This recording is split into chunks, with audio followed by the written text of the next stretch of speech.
MS યુનિવર્સિટીમાં નો vehicle ડેના ઉડ્યા ધજાગરા, board પાસે જ પાર્ક થયા વાહનો. વિશ્વવિખ્યાત વડોદરાની મહારાજા સયાજીરાવ યુનિવર્સિટી દ્વારા દર સોમવારે નો વ્હીકલ ડેની અનોખી પહેલ શરૂ કરવામાં આવી છે, પરંતુ આ પહેલના અમલ સામે હવે સવાલો ઊભા થયા છે.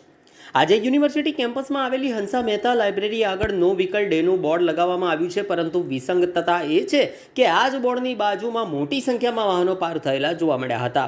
એક તરફ યુનિવર્સિટી દ્વારા ઇંધણ બચત, પર્યાવરણ સંરક્ષણ અને વાહનોનો ઉપયોગ ઘટાડવાનો સંદેશ આપવામાં આવી રહ્યો છે, તો બીજી તરફ કેમ્પસમાં જ નિયમોના પાલન અંગે પ્રશ્નો ઊભા થયા છે.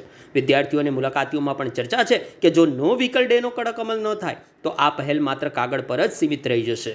હવે યુનિવર્સિટી તંત્ર આ મુદ્દે શું કાર્યવાહી કરે છે તેના પર સૌની નજર છે.